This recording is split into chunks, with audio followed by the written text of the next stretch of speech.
আসসালামু আলাইকুম। কেমন আছেন বন্ধুরা? আশা করছি সবাই ভালো আছেন। আজকে একটি নতুন ব্লগ ভিডিও নিয়ে চলে আসলাম। তো আজকের ভিডিওটা আশা করছি আপনাদের কাছে ভালো লাগবে। এই তো সকালের নাস্তাটা বানিয়ে নিচ্ছি। সকালের নাস্তায় পরোটাটা করে নিচ্ছি। তো পরোটাটাকে সেঁকে নিচ্ছি তেল দিয়ে। এই তো পরোটাকে লাল লাল করে সেঁকে নিচ্ছি। আজকে পরোটা আর সাথে ডিম পোস্ট করব। পরোটা দিয়ে কিন্তু ডিম পোস্ট খেতে অনেক ভালো লাগে। এই তো আমার পরোটাটা করা হয়ে গেছে আর দিয়ে আমি ডিমটাকে এখন পোস্ট করে নিচ্ছি। তো ডিমটা দিয়ে দিলাম তেলের মধ্যে আর আমার মেয়েরও খুব পছন্দ পরোটা দিয়ে ডিম পোস্ট। একটু দেখা যায় ডিমটা পোস্ট করে দিলে পরোটাটা খায় সে খুব সুন্দর করে, তার জন্য আর কি ডিমটা পোস্ট করে নিচ্ছি। আমার জন্য একটা করে নিব, পরে আগে তাকে খাইয়ে দিব নাস্তাটা। তো ডিম পোস্টটা করে বাটিতে নিয়ে নিয়েছি। এখন মেয়েকে নাস্তাটা খাইয়ে নিজে খেয়ে নিব। আর তো নাস্তা করা শেষ করে দিয়ে গরুর দুধে আজকে চা করতেছি। গরুর দুধের চা খেতে কিন্তু অনেক ভালো লাগে। তো এখন এর মধ্যে চিনি দিয়ে দিব। চিনি দিয়ে এখন নেড়ে চেড়ে নিব। চিনিটা দিয়ে দিলাম। আমার গরুর দুধের চাটা হয়ে এসেছে।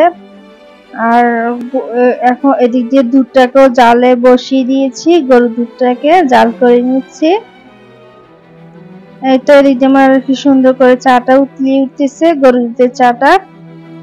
এই তো এভাবে কিছুক্ষণ কয়েকটা উতলিয়ে নিব চাটাকে। তো আমার এই তো এখন এটা চাটাকে অল্প একটু পরিমাণে কাপে ঢেলে এখন গুঁড়া দুধ দিয়ে নিয়ে নিচ্ছি। গরুর দুধ সাথে একটু যদি গুঁড়া দুধ দেওয়া হয় তাহলে চাটা আঠালো হয় আর খেতেও ভালো লাগে। এই তো আবারও একটু জাল করে নিচ্ছি চাটাকে। তোমার চাটা হয়ে গেছে, এখন খাওয়ার জন্য চাটা রেডি। এই তো কাপে ঢেলে নেওয়া হয়েছে চাটা। তো দিক দিয়ে আমার মেয়েও কিন্তু চা খায় আমাদের সাথে সাথে। আর যতই গরম হোক না কেন চা না খেলে কিন্তু একদম ভালো লাগে না। আর এই তো চা খাওয়া শেষ, তো কিছুক্ষণ পরে আর কি ভাবলাম যেহেতু গরম পড়তেছে, ফ্রিজে গাজরও ছিল, তাই ভাবলাম আর কি একটু গাজরের পায়েসটা করে নেই। পরে যদি ফ্রিজে রেখে দেই তাহলে বিকেলে কিন্তু গাজরের পায়েসটা খেতে ভালো লাগবে। তো দুধটা আমার আগে জাল করা ছিল, দুধটার মধ্যে দারচিনি এলাচ তেজপাতা দিয়ে দিলাম আর তারপর দিয়ে দিলাম গাজর। এখন দিয়ে দিচ্ছি লবণ। মিষ্টি খাবার যদি একটু লবণ দেওয়া হয় তাহলে খেতে ভালো লাগে, আবার আপনারা চাইলে এটা স্কিপও করতে পারেন। তো এখন দিয়ে দিচ্ছি বাদাম। বাদাম দিয়ে এখন নেড়ে চেড়ে দিচ্ছি।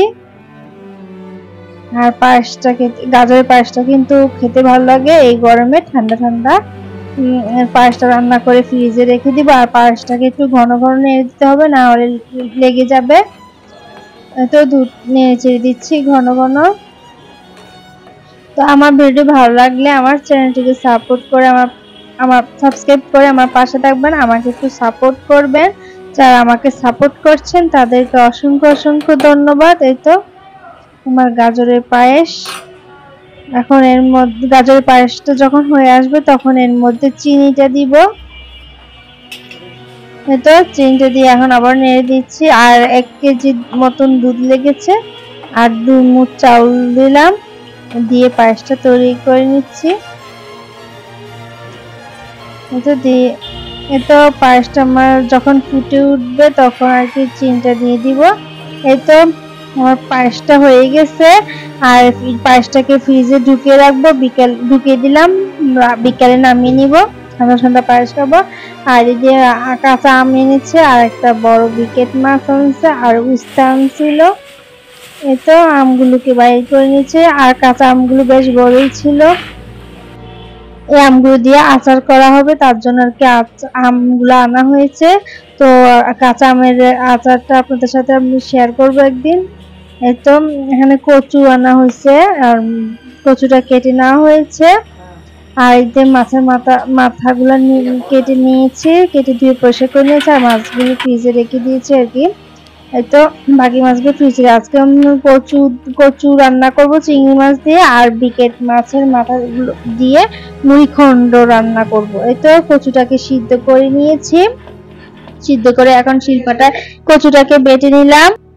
এতো এখানে মাছের মাথাগুলা, বিকেট মাছের মাথাগুলো এগুলো দিয়ে মুড়িঘণ্ট করবো। এতো আগে মুড়িঘণ্টটা রান্না করে নিচ্ছি। হয়তো কিছু তেলটা চুলাটা কড়াই বসে দিলাম, তেল দিলাম, তেলটা গরম আসলে এর মধ্যে পেঁয়াজটা দিয়ে লাল লাল হয়ে আসলে পেঁয়াজটা এর মধ্যে কাঁচামরিচ দিয়ে দিচ্ছি কুচি করে রাখা টমেটো দিয়ে দিচ্ছি, আদা রসুন বাটা দিয়ে এখন নেড়ে চেড়ে দিচ্ছি। তো কিভাবে বিকেট মাছের মুড়িঘণ্টটা রান্না করলাম সেটা আর কি আপনাদের সাথে শেয়ার করছি। তো প্রথমে আর কি সেটা শেয়ার করছি। তো এখন দিয়ে দিলাম লাল মরিচের গুঁড়া, পরিমাণ মতো দিয়ে দিচ্ছি হলুদ, জিরার গুঁড়া, দিয়ে দিচ্ছি স্বাদ অনুযায়ী লবণ। লবণটা বুঝে শুনে দিতে হবে, লবণটা যদি বেশি দেওয়া হয় তাহলে কিন্তু খেতে ভালো লাগবে না। দিয়ে দিচ্ছি অল্প পরিমাণে গরম মশলার গুঁড়া, এরপর দিয়ে দিলাম পানি, দিয়ে নেড়ে চেড়ে নিচ্ছি। এখন নেড়ে চেড়ে মশলাটাকে ভালোভাবে কষিয়ে নিব। আর তো বিকেট মাছের মাথার মুড়িঘণ্ট রান্না হলে এরপর কচু দিয়ে চিংড়ি মাছটা রান্না করে নিব। এই তো এখন মাথাগুলো দিয়ে দিচ্ছি। মশলাটা কষানো হইলে মাথাটা যেহেতু বড় সেজন্য পিস পিস করে কেটে নিয়েছি। এই তো এখন নেড়ে চেড়ে মাছটা সহ কিছুক্ষণ কষিয়ে নিব, তাহলে এতে মাছটা ভালোভাবে সিদ্ধ হবে। তো ঢাকা দিয়ে বসিয়ে দিলাম। এই তো কিছুক্ষণ পরে এই তো মশলা মাছের মাথার ঝোলে মাখো মাখো হয়ে এসেছে। এই পর্যায়ে আমি আবারও নেড়ে দিব। এই তো নেড়ে দিলাম, এখন আবার ঢাকা দিয়ে দিচ্ছি। এই তো কিছুক্ষণ পরে এই তো এখন ঝোল দিয়ে দিব। মাছের মাথাটা কিছুক্ষণ ভালোভাবে মশলার সাথে কষিয়ে নিয়েছি, এতে করে মাছের মুড়িঘণ্টটা খেতে ভালো লাগবে। তো পানিটা দিয়ে দিলাম পরিমাণ অনুযায়ী, দিয়ে আবারও ঢাকা দিয়ে দিলাম কিছুক্ষণের জন্য।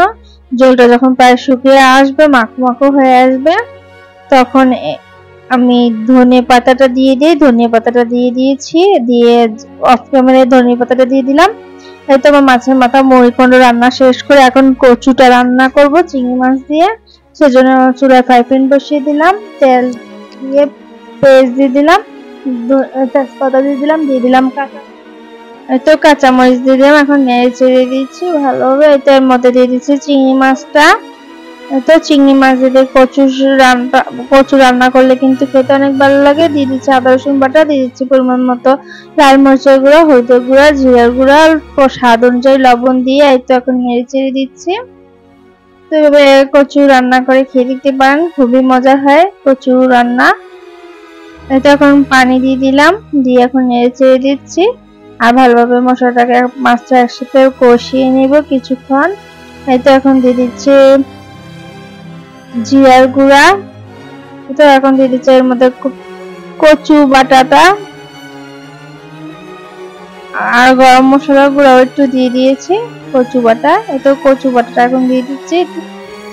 এটা আমি সিদ্ধ করে তারপর বেটে নিয়েছি। কচুটা সিদ্ধ করলে খুব সহজেই বাটা হয়ে যায় শিলপাটায় কচুটা, আর বেশি সময় লাগে না কচুটা বাটতে। এই তো এখন নেড়ে চেড়ে দিচ্ছি, নেড়ে চেড়ে মশলার সাথে ভালোভাবে মিশিয়ে নিচ্ছি। আর কচুটা দেওয়ার পর এটা ঘন ঘন নেড়ে দিতে হবে, না হলে লেগে যাবে। তো এখন নেড়ে দিচ্ছি এটাকে ভালোভাবে ঘন ঘন। আর কিভাবে রান্না করলাম পুরো প্রসেসটা আপনাদের সাথে শেয়ার করলাম।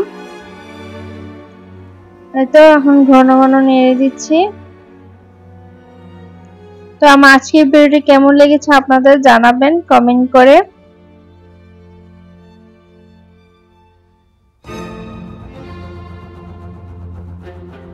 তো যখন দেখবেন ফ্রাই প্যান থেকে কচুটা যখন আলগা হয়ে আসতেছে তখন এই পর্যায়ে ধনিয়া পাতা দিয়ে দিব, দিয়ে তো নেড়ে চেড়ে দিচ্ছি।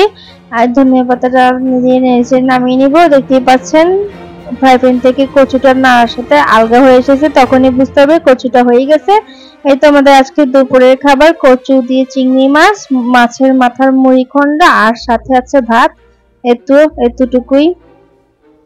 আর তো বিকালে পায়েসটা নামিয়ে নিয়েছি সন্ধ্যার দিকে, গাজরের পায়েস ফ্রিজ থেকে নামিয়ে নিয়েছি। আর এটা পায়েসটা ঘন হয়েছে, দুধটা টেনে নিয়ে এতো পায়েসটা প্লেটে নিয়ে নিলাম। এই তো ফাইনাল লুকটা পায়েসে আপনাদের সাথে শেয়ার করে দিলাম।